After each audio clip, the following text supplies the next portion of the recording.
খবর শুনছেন দিনাজপুর সংবাদ চ্যানেল থেকে। আজ জানাবো পশ্চিমবঙ্গ দেশ বিদেশের বাছাই করা গুরুত্বপূর্ণ তাজা সংবাদ। খবরের শুরুতে জানিয়ে দেব সংবাদ শিরোনাম, পরে বিস্তারিত। বরুণ বিশ্বাসের পরিবারের সঙ্গে সাক্ষাতের পরেই বড় পদক্ষেপ শুভেন্দুর, বিচারের আশায় ছুটিয়া। নামকরণে বিরাট চমক, আর বলা যাবে না এনডিএ সংসদীয় দলের বৈঠক। এবার তাহলে কি?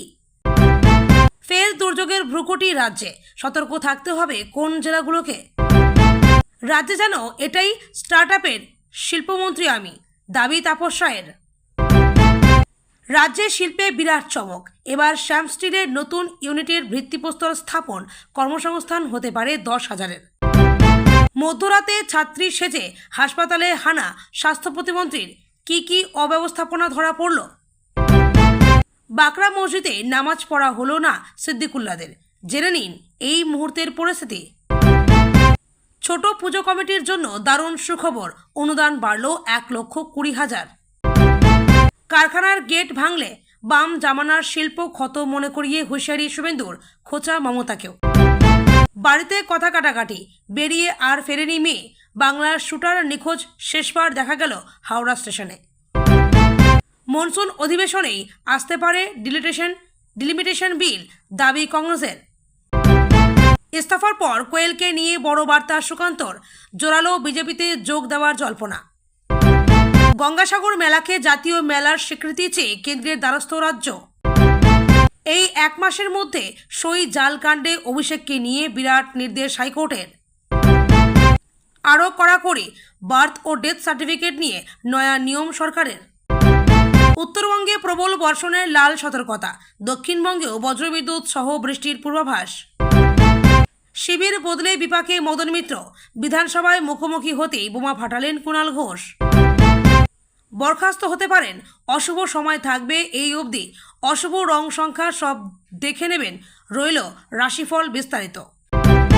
প্রকাশিত নিট পরীক্ষার ফল, পাশের হারে এগিয়ে মেয়েরা, কিভাবে দেখবেন রেজাল্ট জেনে নিন।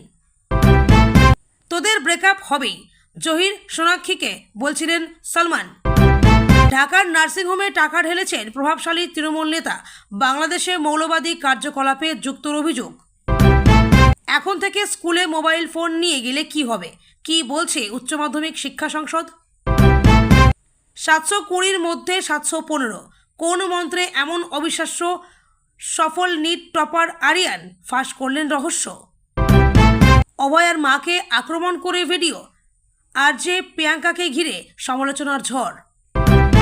ডাবল ইঞ্জিন সরকার নয়, ডাবল ইঞ্জিন বিপর্যয়, মুর্শিদাবাদে ট্রেন দুর্ঘটনা নিয়ে বিজেপি সরকারকে তীব্র তোপ অভিষেকের। এতক্ষণ শুনছিলেন সংবাদ শিরোনাম, এখন আসছি বিস্তারিত খবরে। মুখ্যমন্ত্রী শুভেন্দু অধিকারীর সঙ্গে সাক্ষাৎ করছিলেন খুন হওয়া প্রতিবাদী শিক্ষক বরুণ বিশ্বাসের দাদা ও দিদি। বরুণ খুনের সঠিক বিচারের দাবি করেছিলেন তারা। সেই সাক্ষাতের পরেই বড় পদক্ষেপ শুভেন্দুর। খুনের মামলায় নিয়োগ হলেন বিশেষ সরকারি আইনজীবী হিসেবে দেবরঞ্জন বন্দ্যোপাধ্যায়কে নিয়োগ করল রাজ্য। আজ শুক্রবার এই খুনের মামলায় 37তম ব্যক্তির সাক্ষ্য গ্রহণ হয় বনগাঁ মহকুমা আদালতে। সঠিক বিচারের আশায় ফের বুক বাঁধছেন বরুণের পরিবার ও সটিয়া। 2012 সালের 5 জুলাই এদিনই প্রতিবাদী শিক্ষক বরুণ বিশ্বাস খুন হয়েছিলেন। মাঝে পেরিয়ে গিয়েছে 14টা বছর, এখনও বরুণ বিশ্বাস খুনের সঠিক বিচার হলো না বলে অভিযোগ। 14 বছর তদন্তের নামে প্রহসন, এমনই অভিযোগ তুলে বরুণ বিশ্বাসের পরিবার মুখ্যমন্ত্রী শুভেন্দু অধিকারীর সঙ্গে দেখা করেছেন। বাম জামানায় উত্তর 24 পরগনার সটিয়া গণধর্ষণ কাণ্ড রীতিমতো আলোড়ন ফেলে দিয়েছে। আদালতে চলে মামলা, সেই মামলার অন্যতম সাক্ষী ছিলেন কলকাতার মিত্র ইনস্টিটিউশন স্কুলের বাংলার শিক্ষক বরুণ বিশ্বাস। স্কুল থেকে ফেরার পথে গোবরডাঙ্গা স্টেশনের বাইরে তিনি গুলিতে খুন হয়েছিলেন। তৃণমূল জামানায় এই প্রতিবাদী শিক্ষকের মৃত্যু নাড়িয়ে দিয়েছিল গোটা বাংলাকে। এই খুনের মামলায় মোট 76 জনের সাক্ষ্য গ্রহণের কথা রয়েছে। বিগত দিনে 36 জনের সাক্ষী নেওয়া হয়েছিল। আগামী 31শে আগস্ট বরুণ বিশ্বাসের 85 বছর বয়সী বৃদ্ধ বাবা জগদীশ চন্দ্র বিশ্বাসের সাক্ষ্য গ্রহণ হবে। অভিযোগ, তৃণমূল কংগ্রেস সরকারের আমলে সেভাবে পুলিশি তদন্ত হয়নি। এত বছর হয়ে গেলেও আজও সেই মামলার সাজা হয়নি। ঘটনার মাস্টারমাইন্ড কে বা কারা, যেসব কিছুই সামনে আসেনি বলে অভিযোগ। ঘটনায় রাজ্যের প্রাক্তন খাদ্যমন্ত্রী জ্যোতিপ্রিয় মল্লিকের নাম জড়িয়ে আছে। সেই অভিযোগও উঠছে। পালাবদলের পরে রাজ্যের মুখ্যমন্ত্রী শুভেন্দু অধিকারীর সঙ্গে দেখা করেন বরুণের দাদা অসিত বিশ্বাস ও দিদি প্রমীলা রায়। সঠিক বিচারের আশ্বাস দিয়েছেন মুখ্যমন্ত্রী। এরপরও দেখা গেল এই মামলায় রাজ্যের তরফে আইনজীবী বদল হলো, নিয়োগ হলেন বিশেষ সরকারি আইনজীবী। এদিন সাক্ষ্য গ্রহণ হয় এই মামলায়। আদালত সূত্রে জানা গিয়েছে, এই খুনের মামলায় মোট ৭৬ জনের সাক্ষ্য গ্রহণের কথা রয়েছে। বিগত দিনে ৩৬ জনের সাক্ষী নেওয়া হয়েছিল। আগামী ৩১শে আগস্ট বরুণ বিশ্বাসের ৮৫ বছর বয়সী বৃদ্ধ বাবা জগদীশচন্দ্র বিশ্বাসের সাক্ষ্য গ্রহণ হবে। ৮ জন অভিযুক্তর মধ্যে সুশান্ত চৌধুরী মামলা চলাকালীন মারা যায়। জুভেনাইল কোর্টে একজনের সাজা ঘোষণা হয় আগেই। পালাবদলে দ্রুত বিচারের আশায় সুটিয়া। ২১শে জুলাই সকাল ৯:৩০ শাসক জোট এনডিএর সংসদীয় দলের বৈঠক ডাকা হয়েছে। এই বৈঠক হবে সংসদ ভবনে। জানা গিয়েছে, বর্ষাকালীন অধিবেশনের শুরু থেকেই এই বৈঠকের নামকরণ করা হয়েছে। ওই দিন থেকেই এনডিএর সংসদীয় দলের বৈঠকের নাম হবে মঙ্গল মিশন। সংসদ অধিবেশন চলাকালীন সাধারণত প্রতি মঙ্গলবার যে সংসদীয় দলের বৈঠক অনুষ্ঠিত হয় তা এখন থেকে এই নতুন নামেই পরিচিত হবে বলে সূত্র মারফত জানা গিয়েছে।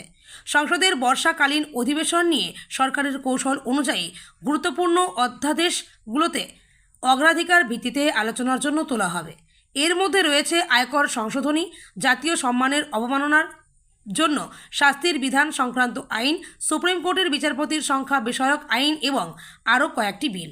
সরকারি সূত্র জানিয়েছে, কৌশল নির্ধারকরা এই বিষয়ে সম্পূর্ণ আস্থাশীল যে প্রয়োজনে এমনকি 2/3 সংখ্যাগরিষ্ঠতার প্রয়োজন হয় এমন বিল পাশের ক্ষেত্রেও সদনের শাসক জোটের প্রয়োজনীয় সংখ্যক সদস্যের সমর্থন রয়েছে।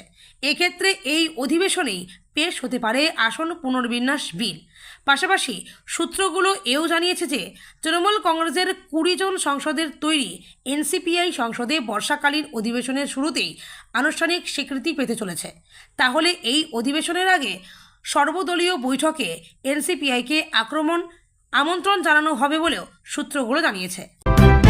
বঙ্গোপসাগরে সৃষ্ট সুস্পষ্ট নিম্নচাপ এবং মৌসুমি অক্ষরেখার প্রভাবে রাজ্য জুড়ে ফের দুর্যোগপূর্ণ আবহাওয়ার পূর্বাভাস দিয়েছে আলিপুর আবহাওয়া দপ্তর। উত্তর ওড়িশা, ঝাড়খণ্ড ও সংলগ্ন গাঙ্গেয় পশ্চিমবঙ্গের ওপর অবস্থানরত এই নিম্নচাপের জেরে সপ্তাহান্তে দক্ষিণবঙ্গের পাশাপাশি উত্তরবঙ্গেও অতি ভারী বৃষ্টির সতর্কতা জারি করা হয়েছে। দুর্যোগপূর্ণ আবহাওয়ার কারণে শুক্রবার পর্যন্ত মৎস্যজীবীদের সমুদ্রে যাওয়ার পর নিষেধাজ্ঞা জারি করেছে প্রশাসন। দক্ষিণবঙ্গে শুক্রবার পুরুলিয়া, বাঁকুড়া ও ঝাড়গ্রামে ভারী বৃষ্টির আশঙ্কায় হলুদ সতর্কতা জারি করা হয়েছে, যেখানে ঘন্টায় 40 থেকে 50 কিলোমিটার বেগে দমকা হাওয়া বইতে পারে। এছাড়া কলকাতা ও উপকূলীয় জেলাগুলোতে হালকা থেকে মাঝারি বৃষ্টির সম্ভাবনা রয়েছে। অন্যদিকে উত্তরবঙ্গে দুর্যোগের মাত্রা আরও বেশি থাকবে। শনিবার জলপাইগুড়ি ও আলিপুরদুয়ারে কমলা সতর্কতা জারি করা হয়েছে। রবিবার থেকে সোমবার পর্যন্ত দার্জিলিং, কালিম্পং, জলপাইগুড়ি, আলিপুরদুয়ার ও কোচবিহারে 200 মিলিমিটার পর্যন্ত বৃষ্টির পূর্বাভাস রয়েছে, যা পার্বত্য এলাকায় ভূমিধস ও নদীর জলস্তর বৃদ্ধির ঝুঁকি তৈরি করেছে। শুক্রবার কলকাতায় সর্বনিম্ন তাপমাত্রা ছিল 27.8 ডিগ্রি সেলসিয়াস এবং বাতাসে আর্দ্রতার আধিক্যের কারণে ভ্যাপসা গরম ও অস্বস্তি অব্যাহত রয়েছে। বাঁকুড়ার শ্যাম স্টিল কারখানার সম্প্রসারণ প্রকল্পের উদ্বোধনী অনুষ্ঠানে উপস্থিত হয়ে রাজ্যের শিল্পমন্ত্রী তাপস রায় শিল্পায়ন, বিনিয়োগ এবং স্টার্টআপ ইকোসিস্টেম নিয়ে গুরুত্বপূর্ণ মন্তব্য করেন। তার বক্তব্যের একটি অংশ ঘিরে রাজনৈতিক ও শিল্পমহলে ব্যাপক আলোচনা শুরু হয়েছে। অনুষ্ঠানে বক্তব্য রাখতে গিয়ে তিনি বলেন, এতদিন যত শিল্প সম্মেলন হয়েছে সব ভোকাস, কিছুই করা যায়নি, কিছুই রেখে যায়নি। মনে হচ্ছে রাজ্যে আমি স্টার্টআপ শিল্পমন্ত্রীর এই মন্তব্য কার্যত রাজ্যে অতীতে আয়োজিত বিভিন্ন শিল্প সম্মেলনের কার্যকারিতা নিয়ে প্রশ্ন তুলে দিয়েছে। তাপস রায়ের বক্তব্য স্পষ্ট ইঙ্গিত, কেবল সম্মেলন আয়োজন করলেই শিল্পায়ন এগোয় না, প্রয়োজন বাস্তব বিনিয়োগ, প্রকল্প বাস্তবায়ন এবং কর্মসংস্থান সৃষ্টির উদ্যোগ। তার মতে শিল্পের বিকাশের জন্য ঘোষণার চেয়ে বাস্তব পদক্ষেপ অনেক বেশি গুরুত্বপূর্ণ। একই সঙ্গে স্টার্টআপ প্রসঙ্গ টেনে শিল্পমন্ত্রী তাপস রায় বলেন, বর্তমানে নতুন উদ্যোগপতি ও উদ্ভাবনী ব্যবসাকে এগিয়ে নিয়ে যাওয়ার ক্ষেত্রে তিনি নিজেই বেশি সক্রিয় ভূমিকা পালন করছেন বলে তার মনে হচ্ছে। সেই প্রসঙ্গেই তিনি বলেন, মনে হচ্ছে রাজ্যে আমি স্টার্টআপ শিল্পমন্ত্রী। তার এই মন্তব্যে প্রশাসনের বিভিন্ন স্তরে স্টার্টআপ উন্নয়ন নিয়ে সমন্বয়ের বিষয়টিও পরোক্ষভাবে উঠে এসছে বলে মনে করেছেন অনেকেই। বাঁকুড়ার শ্যাম স্টিল কারখানার সম্প্রসারণকে রাজ্যের শিল্পায়নের ক্ষেত্রে একটি গুরুত্বপূর্ণ পদক্ষেপ হিসেবে তুলে ধরেন তাপস রায়। তিনি জানান, বিদ্যমান শিল্পের সম্প্রসারণ যেমন নতুন বিনিয়োগ আনে, তেমনি স্থানীয় স্তরে কর্মসংস্থানের সুযোগও বৃদ্ধি করে। শিল্প বান্ধব পরিবেশ তৈরি করে আরও বেশি বিনিয়োগ আকর্ষণ করাই রাজ্য সরকারের লক্ষ্য বলেই তিনি উল্লেখ করেন। অনুষ্ঠানে শিল্প সংস্থার প্রতিনিধিরাও সম্প্রসারণ প্রকল্পের বিভিন্ন দিক তুলে ধরেন। তাদের দাবি, উৎপাদন ক্ষমতা বৃদ্ধির পাশাপাশি আধুনিক প্রযুক্তির ব্যবহার, পরিকাঠামোর উন্নয়ন এবং দক্ষ মানব সম্পদ গড়ে তোলার ওপর জোর দেওয়া হবে। এর ফলে স্থানীয় অর্থনীতিতে ইতিবাচক প্রভাব পড়বে এবং প্রত্যক্ষ ও পরোক্ষভাবে বহু মানুষের কর্মসংস্থানের সুযোগ তৈরি হতে পারে। তাপস রায়ের বক্তব্যে আরও উঠে আসে শিল্প ও স্টার্টআপের মধ্যে পারস্পরিক সম্পর্কের বিষয়টি। তার মতে, বড় শিল্পের পাশাপাশি ক্ষুদ্র ও মাঝারি উদ্যোগ এবং স্টার্টআপগুলিকে সমান গুরুত্ব দিতে হবে। নতুন প্রজন্মের উদ্যোক্তাদের জন্য সহজ ঋণ, পরামর্শ, প্রযুক্তিগত সহায়তা এবং বাজারের সঙ্গে সংযোগ তৈরি করা গেলে রাজ্যের শিল্পক্ষেত্র আরও শক্তিশালী হবে।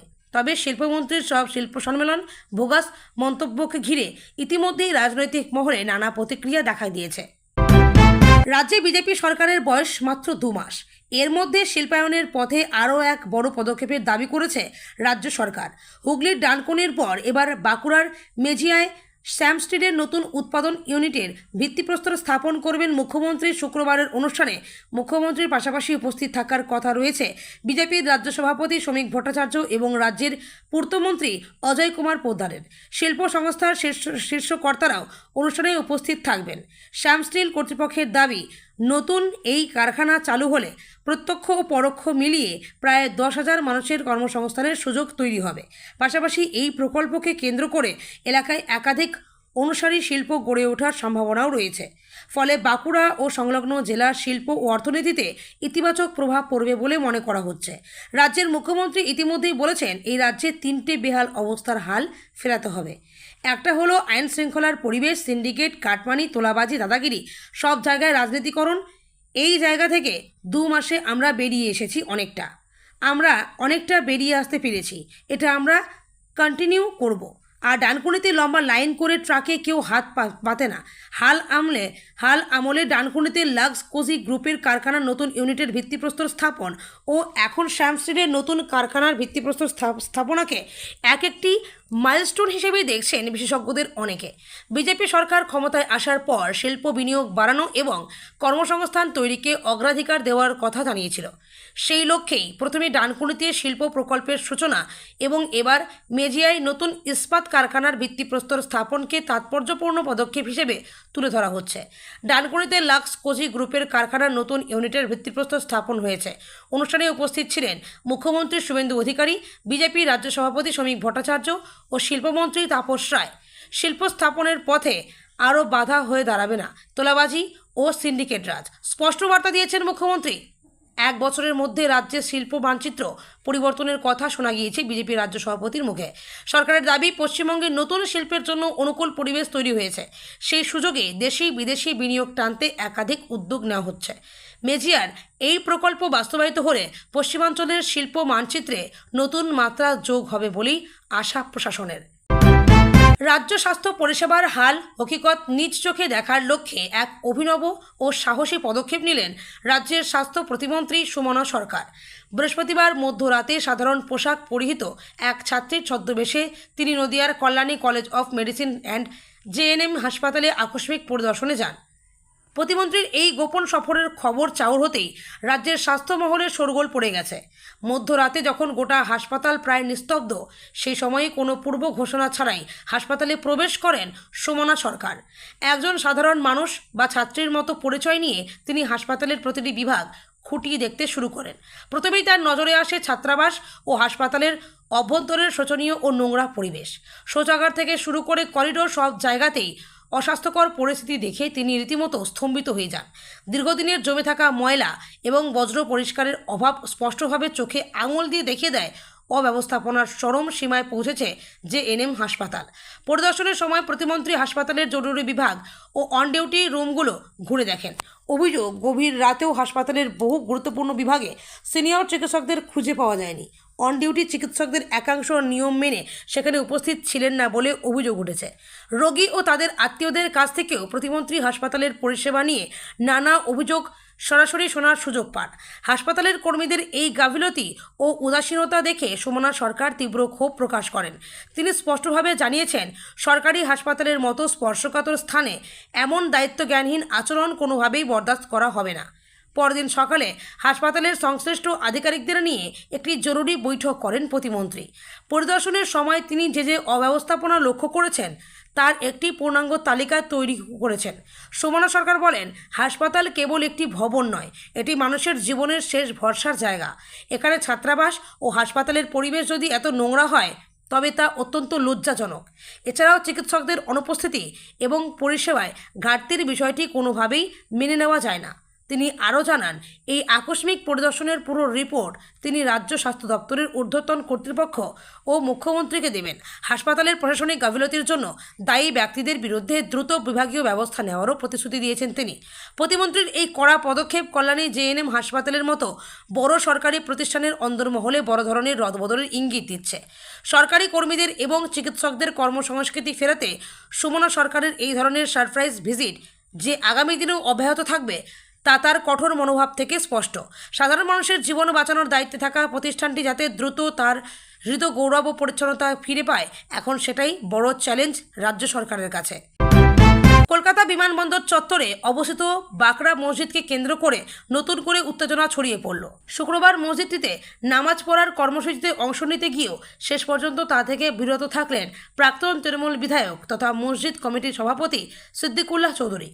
এলাকা উত্তপ্ত হওয়ার আশঙ্কায় পুলিশ সেখানে 163 ধারা জারি করেছে এবং মসজিদ চত্বরে নামাজ পড়ার ওপর নিষেধাজ্ঞা আরোপ করেছে। কী নিয়ে বিতর্ক?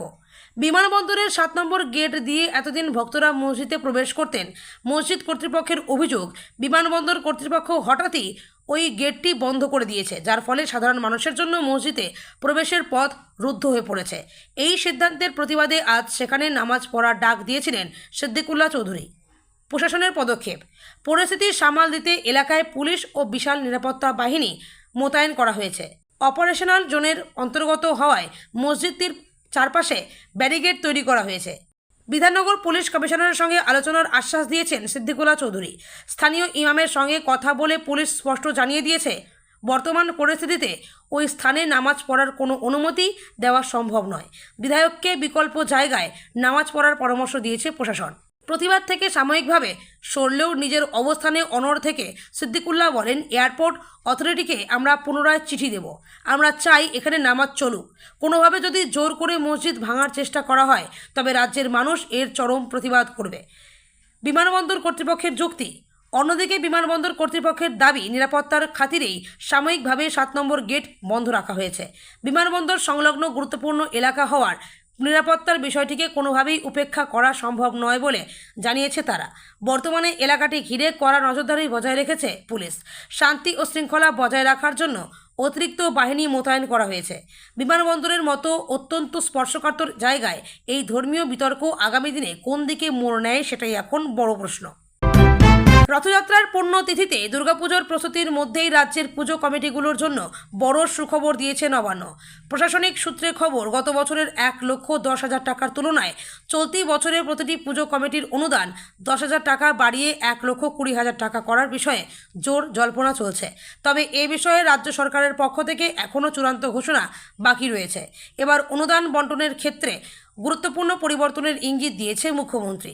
সরকারের নতুন কৌশল অনুযায়ী আর্থিকভাবে স্বনির্ভর বা বড় বাজেটের পুজো কমিটিগুলোকে আর সরকারি আর্থিক সহায়তা দেওয়া হবে না। এই অনুদান শুধুমাত্র সেই সব ছোট ও মাঝারি পুজো কমিটির জন্য বরাদ্দ থাকবে যাদের প্রকৃত অর্থেই সরকারি সাহায্যের প্রয়োজন রয়েছে।